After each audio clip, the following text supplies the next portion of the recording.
मैं समझ गई दीदी, दीप जलाने का अर्थ क्या है। आपकी अनुमति हो तो मैं भी एक दीप जलाऊं?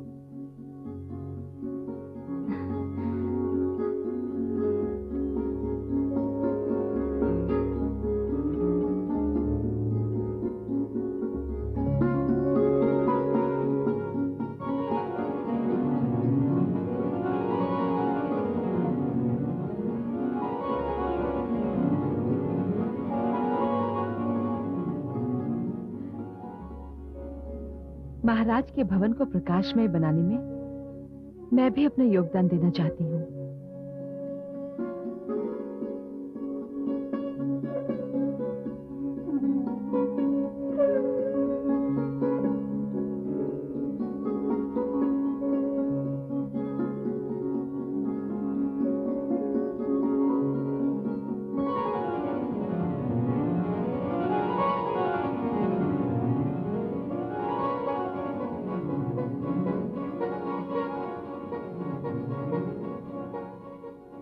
महारानी सुमित्रा, तनिक देखो तो सही, कैकई का मुख कैसा दमक रहा है। मेरी तो आंख नहीं ठहर पा रही इसके सुंदर मुखड़े पर। आप दोनों ये इसलिए कह रही हैं क्योंकि आपके नेत्र अपना अपना मुख नहीं देख सकते। मैं देख सकती हूँ कि आप दोनों के मुखड़े अपने अद्भुत प्रकाश से मुझे चकाचौंध किए दे रहे हैं।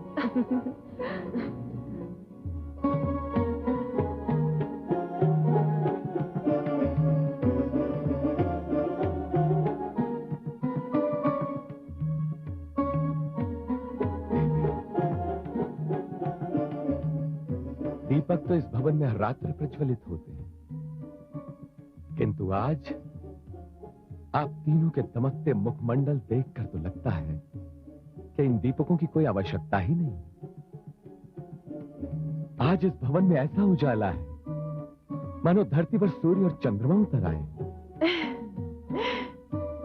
महाराज, यदि नहीं उतरे तो उतरने वाले हैं।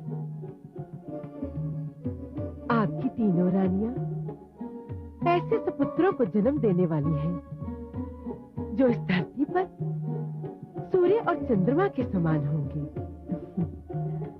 आपके पुत्र केवल अयोध्या पर ही नहीं, पूरे संसार पर राज करेंगे। हाँ, ईश्वर करे आपके मुख से निकले शब्द सार्थक हो जाए।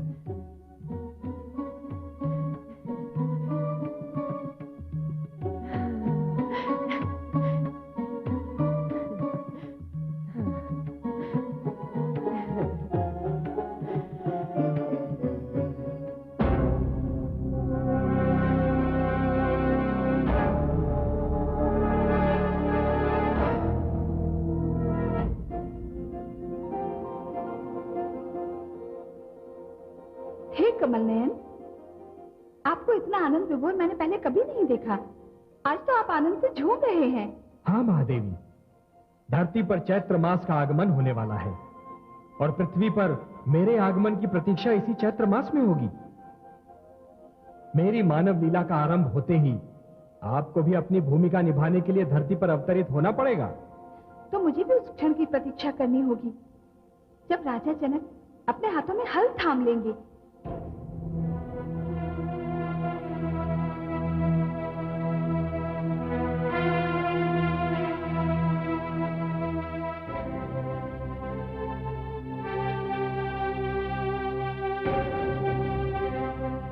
प्रणाम राजगुरु।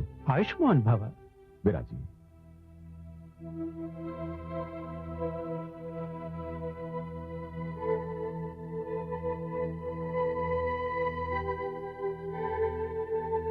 राजगुरु, मैं कब से प्रतीक्षा कर रहा हूं कि अपनी कृषक प्रजा के साथ मिलकर हल चलाऊंगा। कितने दिन बीत गए, परंतु अभी तक मेरे लिए हल का प्रबंध नहीं किया गया। इस विलंब का कारण क्या है राजगुरु? राजन, आपके लिए हल बनवाने का उत्तरदायित्व महामंत्री ने अपने कंधों पर लिया था और इसके लिए मिथिला के सर्वश्रेष्ठ शिल्पियों को भी बुलवाया था। मैं समझा नहीं राजगुरु। एक हल बनवाने के लिए श्रेष्ठ शिल्पियों की क्या आवश्यकता है?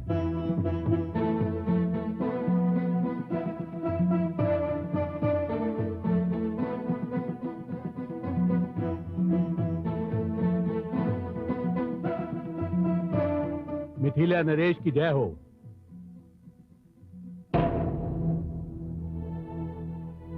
महामंत्री जी, ये क्या है? हल बनवाने में जो विलंब हुआ महाराज, उसके लिए मैं क्षमा चाहता हूँ। मुझे आपके लिए आपकी महिमा को ध्यान में रखकर ये हल बनवाना था। विलंब का यही कारण है महाराज। ये आप क्या परिहास कर रहे हैं महामंत्री जी? भला मैं ये स्वर्ण हल चलाऊंगा? आप राजा हैं, क्या आप साधारण किसानों की भांति साधारण हल चलाएंगे? धिक्कार है, धिक्कार है ऐसे राजा को जो अपने किसानों का दुख और उनकी दुर्दशा को भूलकर स्वयं ये सोने का हल चलाएगा। महामंत्री जी, जब तक मैं अपने राज्य के कृषकों के लिए ऐसा सोने का हल नहीं बनवा पाता, तब तक मैं स्वयं को भी इसका अधिकारी नहीं समझता। जाइए, जाइए और जाकर मेरे लिए भी उसी प्रकार का हल बनवाइए जो मेरे राज्य के कृषक चलाते हैं। जाइए। जो आज्ञा महाराज। चलिए।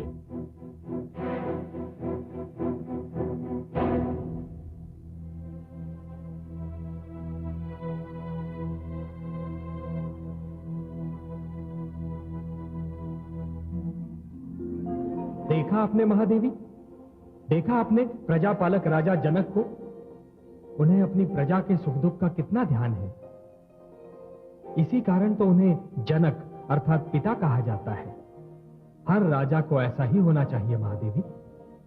जो राजा स्वयं को प्रजा के सुख दुख से दूर रखते हैं, प्रजा की समस्याओं को अपनी समस्याएं नहीं समझते, उन्हें धिक्कार है। ये तो मेरे लिए बड़े गौरव का विषय है कि मिथिला नरेश मेरे भी जनक होंगे। महादेवी, उनके घर में जन्म लेकर आप उनका गौरव बढ़ाएंगी। देखिए महादेवी, धरती पर चैत्र की बयार लहरा रही है, शुक्ल पक्ष की बेला है। मुझे अनुमति दीजिए महादेवी, मुझे अनुमति दीजिए। अभी तो मुझे समस्त देवलोक का भ्रमण करके एक एक देव से विदा लेनी है। धरती पर मेरी मानव लीला का प्रथम चरण अयोध्या से प्रारंभ होगा।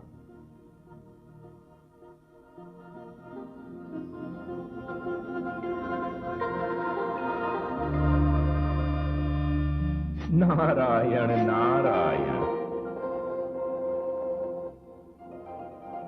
हे लक्ष्मीपति, मैं पृथ्वी पर आपकी यात्रा का अभिनंदन करता हूं। आपने सिद्ध कर दिया कि आपको धरती और मानव के कल्याण की कितनी चिंता रहती है।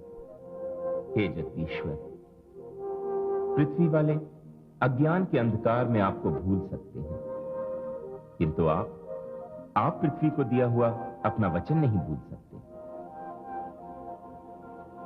ओम पूर्णमदः पूर्णमिदं पूर्णात् पूर्णमुदच्यते पूर्णस्य पूर्णमादाय पूर्णमेवावशिष्यते।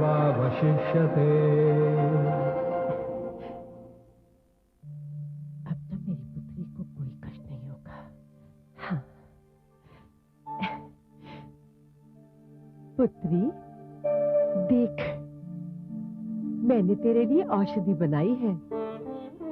इसका प्रयोग करने से तुम्हें तनिक भी प्रसव पीड़ा नहीं होगी। हाँ। धन्यवाद धाई माँ। आप मेरा कितना ध्यान रखती हैं। क्यों ना रखूं? माँ बनकर पाला है तुम्हें, वर्षों इन हाथों का झूला बनाकर झुलाया है तुम्हें। अपनी कोख से जन्म ना दिया तो क्या हुआ? तुम्हारे पोषण का कष्ट तो झेला है ना मैंने।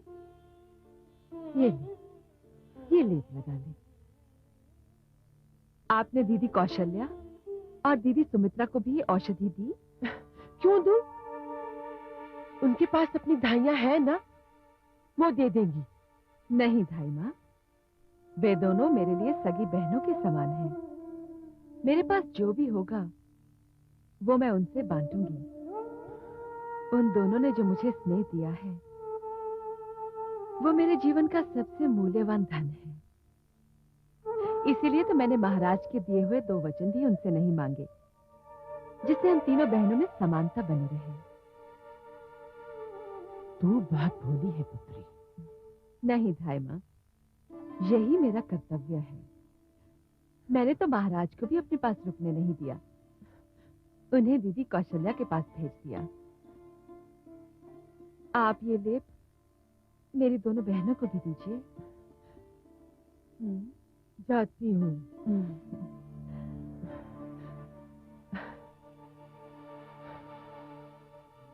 तू तो निरी मूर्ख है पुत्री, परंतु मैं तुझे पटरानी बनाकर ही छोड़ूंगी।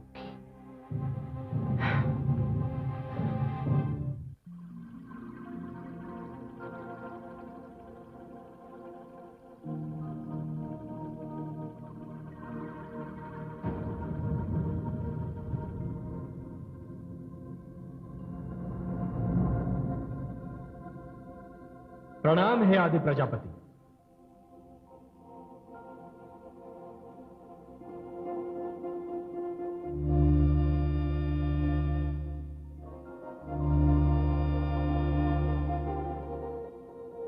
आपके जाने से पृथ्वी का अवश्य कल्याण होगा,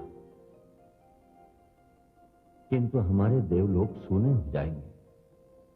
हम तो उस क्षण की प्रतीक्षा करेंगे जब आप मानव लीला समाप्त करके लौटेंगे। हे ब्रह्मा, धरती पर जन्म लेने का आनंद ही कुछ और है। जो कार्य मैं वामन अवतार लेकर पूरा नहीं कर सका, उसे इस अवतार में अवश्य पूरा करूंगा। यह मेरा पूर्ण मानव अवतार है, जिस मानव का स्वयं आपने निर्माण किया है आदि प्रजापति। उस मानव के जीवन के लिए आदर्शों और मूल्यों का निर्माण करने में जा रहा हूं। उसके जीवन के कल्याण के लिए मर्यादा स्थापित करने जा रहा हूं। मुझे विदा दीजिए। हे सर्वेश्वर, धरती आपकी प्रतीक्षा कर रही है।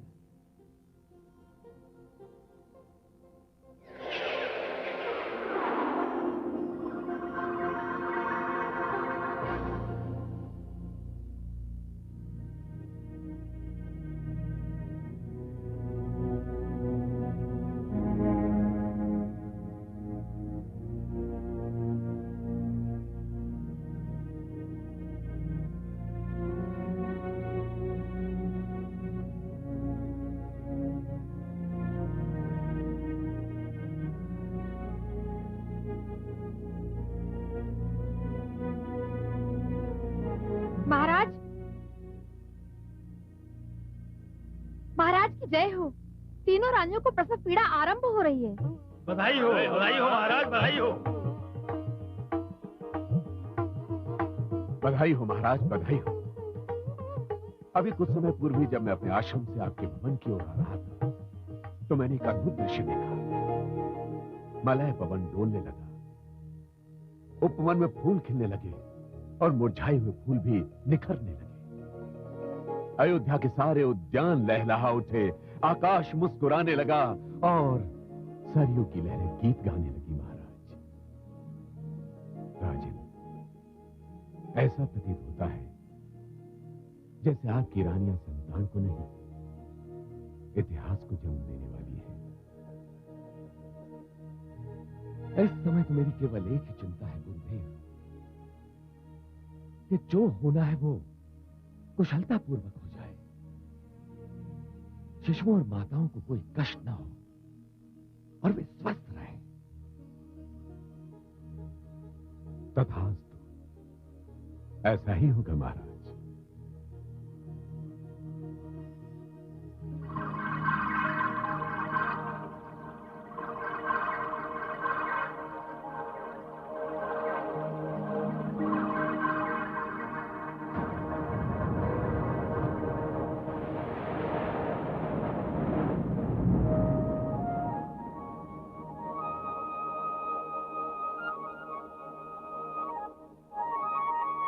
हे लक्ष्मीपति, आपके धरती पर अवतरित होने का शुभ समाचार सुनकर हम सभी देवताओं ने निर्णय किया है कि हम भी धरती पर जन्म लेंगे और आपकी लीला में यथाशक्ति योगदान करेंगे।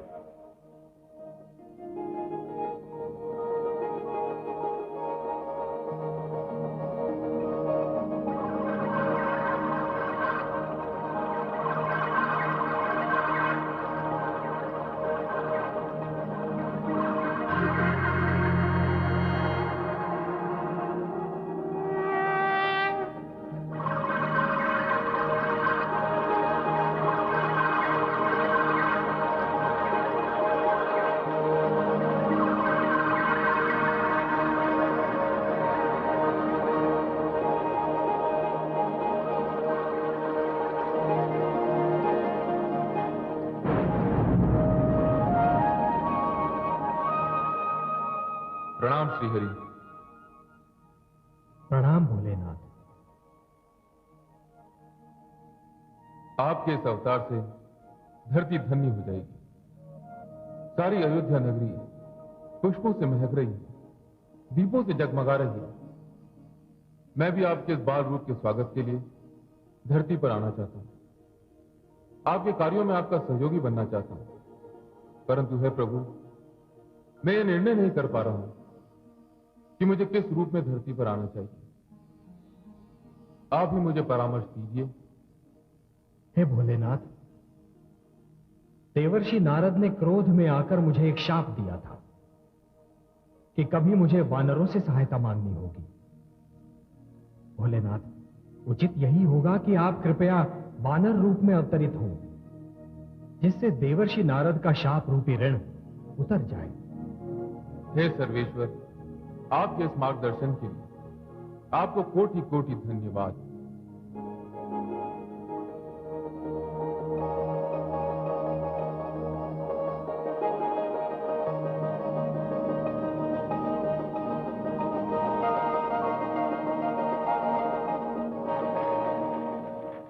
ओम भूर्भुवस्वः तत्सवितुर्वरेण्यं भर्गो देवस्य धीमहि धियो यो न प्रचोदयात्। ओम भूर्भुवस्वः तत्सवितुर्वरेण्यं भर्गो देवस्य धीमहि।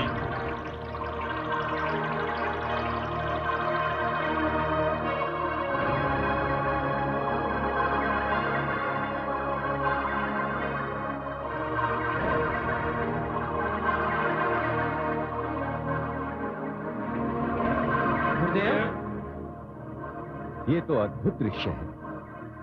ये कैसा चमत्कार है। धरतीवासियों की पुकार सुन ली गई है। ईश्वर धरती पर आ रहे हैं। आओ उनके आगमन का स्वागत करें। शांताकारं भुजगशयनं पद्मनाभं सुरेशं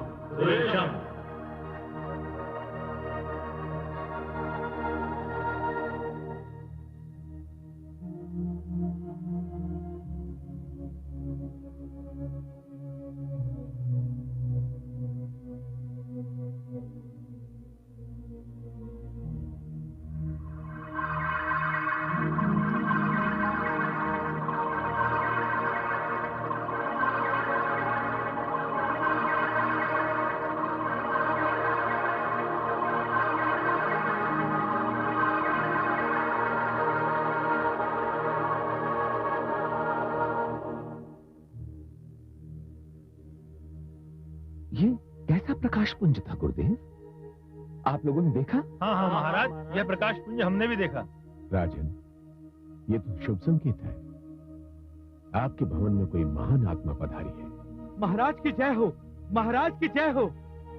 महाराज, पूरी अयोध्या नगरी आश्चर्यचकित है। सारे नगर ने आकाश मार्ग से एक बाल रूपी प्रकाश को राजभवन की ओर आते देखा है।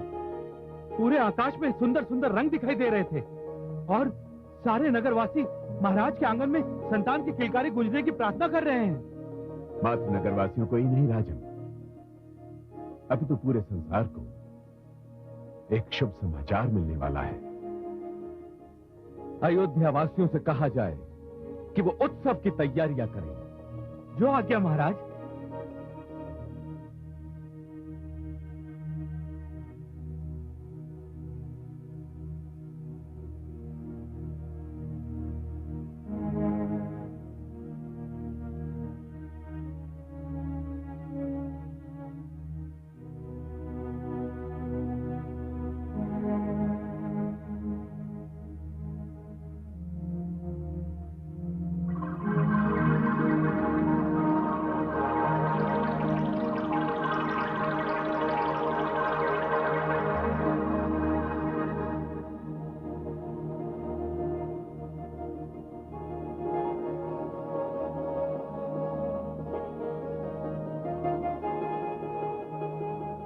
कौशल्या,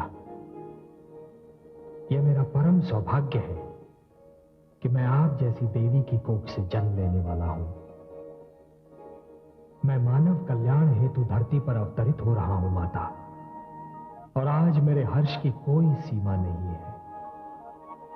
हे माता, ये तो आप स्वयं नहीं जानती कि आप देवी शतरूपा का अवतार है, और मेरे पिताश्री स्वयं मनु हैं, जो इस बार महाराज दशरथ बनकर अवतरित हुए हैं। हे माता, मैं इस पृथ्वीलोक के प्रथम पुरुष और प्रथम नारी के घर जन्म ले रहा हूं, और आपकी ममता और स्नेह के लिए तरस रहा हूं। हे माता कौशल्या, मैं आप दोनों के पुत्र के रूप में एक आदर्श पुत्र का उदाहरण स्थापित करूंगा और मर्यादा पुरुषोत्तम कहलाऊंगा। मेरा प्रणाम स्वीकार कीजिए माता।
जय हो महाराज।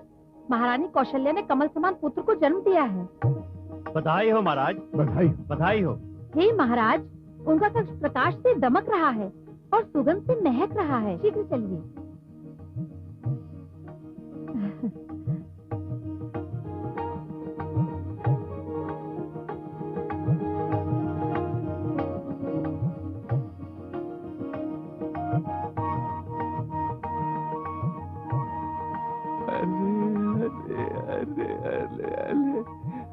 मेरा पुत्र, मेरा नन्हा मुन्ना प्यारा सा पुत्र, मेरे लाल, मेरी आंखों का तारा, मुझे पिताश्री कहकर पुकारने वाला मेरा पुत्र आ गया तू। हे ईश्वर, हे परमेश्वर, तूने मुझे पुत्र रत्न प्रदान कर मेरे जीवन की अमावस को पूर्णिमा के चंद्र सा जगमगा दिया। मैं धन्य हो गया प्रभु, अयोध्या धन्य हो गई। मेरा पुत्र, मेरा उत्तराधिकारी, मेरे लाल।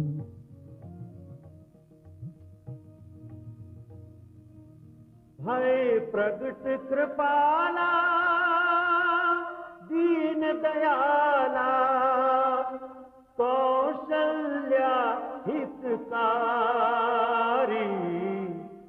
हर्षित महतारी, मुनि मनहारी, अद्भुत रूप विचारी, लोचन अभिरामा, तनु घन श्यामा, निज आयुध भुज चारी, भूषण बनमाला, नयन विशाला, शोभा सिंधु खरारी। प्रिय,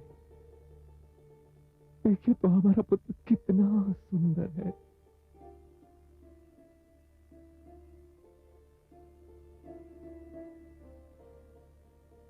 हमारी ज्येष्ठ रानी ने हमें ज्येष्ठ पुत्र भी प्रदान कर दिया। आपने हमारे जीवन को एक सुखद कोलाहल से भर दिया है प्रिय। आपने हमारे रघुकुल को वो दीपक प्रदान कर दिया जिसके प्रकाश में हमारा वंश यहां से आगे बढ़ेगा। प्रिया, आप चाहें तो इस समय हमसे कुछ भी मांग सकती हैं, कुछ भी। मुझे जो मांगना था बिन मांगे मिल गया।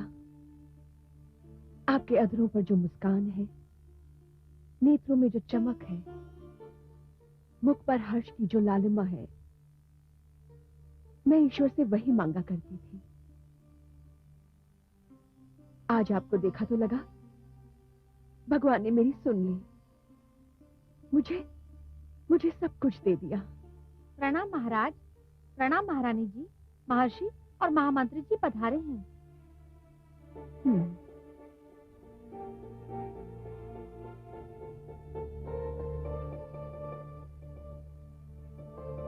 आइए गुरुदेव, आइए। प्रणाम गुरुदेव। सौभाग्यवती आह,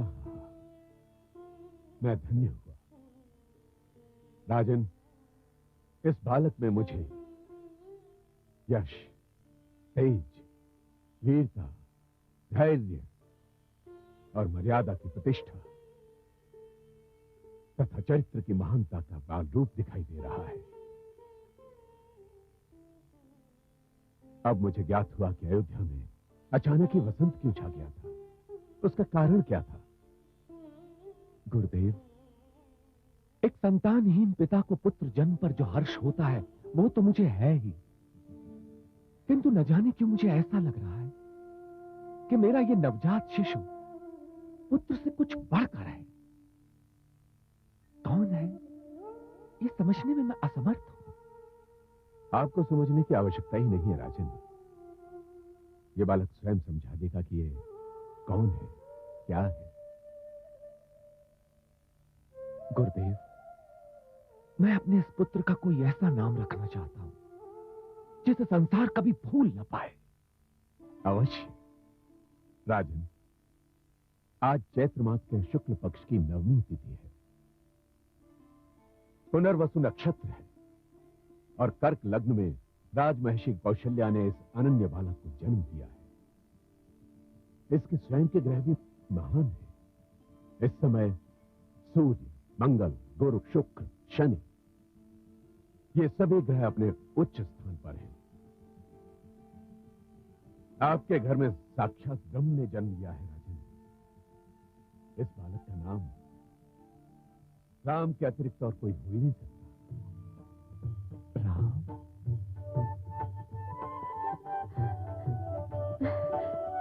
राम, राम।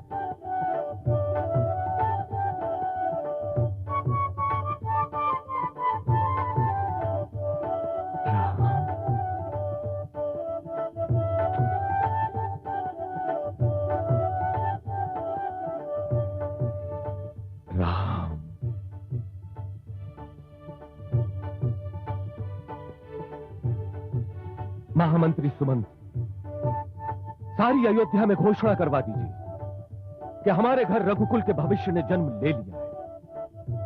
अयोध्या के भावी नरेश ने जन्म ले लिया है। राम ने जन्म ले लिया है।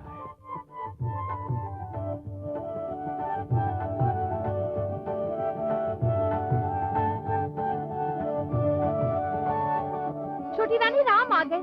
अयोध्या में राम आ गए। हमारी अयोध्या में श्री राम आ गए। राम आ गए?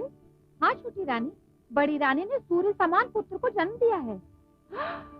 अच्छा, सूर्य समान पुत्र? मूर्ख, दीपक को सूर्य कह रही है। सूर्य तो मेरी कैकेयी के गर्भ से उदय होगा। उसने उदय होने में विलंब अवश्य कर दिया है, पर जब वो निकलेगा तो सारे दीपक उसके प्रकाश के आगे मंद पड़ जाएंगे। उसका नाम राम रखा है? हाँ छोटी रानी, महर्षि ने उसका नाम यही रखा है। कितना प्यारा नाम है। हम सब तो ये नाम सुनते ही झूम उठे। राजभवन में चारों ओर राम के ही नाम की माला जप रहे हैं लोग। मुझसे रहा नहीं जा रहा है। मैं भी तो देखूं अपने राम को। मुझसे धैर्य नहीं हो रहा है। चल, मुझे ले चल वहां। अरे अरे, तुम्हें अपनी अवस्था का तनिक भी ध्यान नहीं? इस अवस्था में जो झटके से उठना बैठना, दौड़ने भागने का प्रयास करना हानिकारक हो सकता है। दाई माँ, इस समय मेरे हर्ष की कोई सीमा नहीं है। मैं अपनी बहन के पुत्र के दर्शन किए बिना नहीं रह सकती। आप जानती हैं राम ने मुझे क्या बना दिया है? क्या बना दिया है जो तुम इतनी उतावली हो रही हो? दाई माँ, राम ने मुझे माँ बना दिया है। अब जब तक मैं उसका मुख नहीं देख लेती मुझे चैन नहीं मिलेगा। चल चल, मुझे अभी वहां ले चल। चल।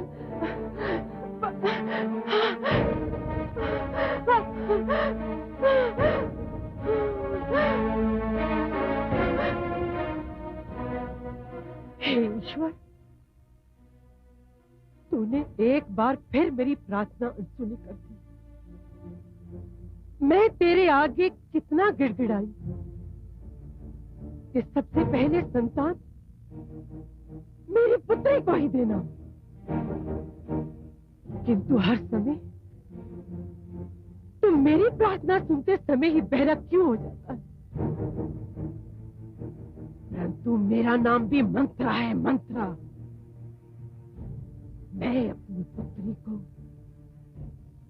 इस राजभवन में सर्वश्रेष्ठ स्थान दिलाए बिना हार नहीं मानूंगी। और एक दिन मैं ये करके दिखाऊंगी।